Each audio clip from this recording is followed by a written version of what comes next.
Salut les profanes, mes très chers frères, mes très chères sœurs, et bisous les lecteurs.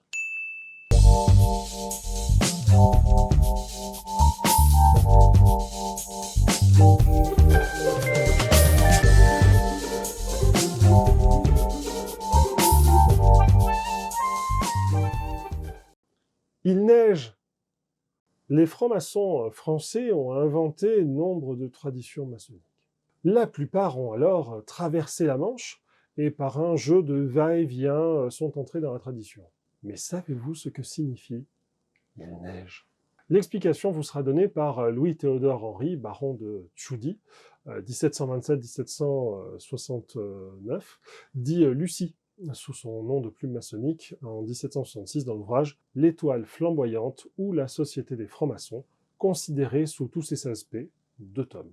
Franc-maçon ayant une conception alchimique de l'ordre, fervent pourfendeur des condamnations pontificales, voici ce qu'il dit de cette expression. Souvenez-vous que les F sont des S longs, ainsi E, EST, s'écrivait EFT. Je vais quand même le dire correctement en français. Il pleut est en général un mot adopté par les francs-maçons pour avertir de l'approche d'un profane, que dans le fait on ne devrait jamais craindre. Si les loges étaient aussi soigneusement gardées que le temple ou le sanctuaire qu'elles représentent, parce qu'un corps illustre destiné à sa conservation veillait sans relâche à le préserver des entreprises du dehors et le faire respecter au dedans. Il pleut, quelle image! Peut-on ainsi dégrader l'analogie des loges au temple, où certainement il n'y eut jamais de gouttière réelle ni figurative? C'est un abus d'imitation bien mal conçu.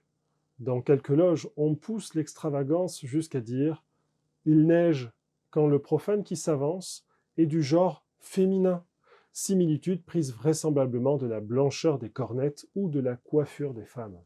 Oh, combien de loges où il fait toujours un temps orageux! J'en fais une entre autres où la pluie, la neige et tous les ingrédients pareils sont toujours causés par le fait du maître qui y préside, où des filles débauchées viennent mêler leurs lascives attitudes aux décentes postures des laborieux maçons, où les lacs obscènes de la grossière volupté osent s'unir à la vertueuse chaîne qui lie les frères. Ou lorsqu'avant le repas, le maître à la clôture demande, suivant l'usage, « Quelqu'un a-t-il quelque chose à proposer pour le bien de l'ordre ?» Des frères répondent « Le souper des filles !» Car cela m'ennuie, tandis que d'autres rougissent du propos et du scandale et finissent en murmurant par payer à titre de pique-nique maçonnique l'écho de tous les soupirants qui se penchent sur le sein de leur nerf. Bien que véritable apax, occurrence unique, cette expression des années 1760 montre combien la réalité des loges de l'époque pouvait être soumise à la volonté du maître de la loge. Chaque maître ayant ainsi droit d'organiser ses tenues comme bon lui semblait, et certains devaient ainsi organiser de drôles d'initiations, si l'on croit le baron de Tchoudy. Élément amusant, il raconte également que dans certaines loges, lorsqu'une dignité éminente distinguée par des broderies et des rubans est présente, il convient de pleurer à la porte et de raconter à la personne qui ouvre « Le chat est mort !»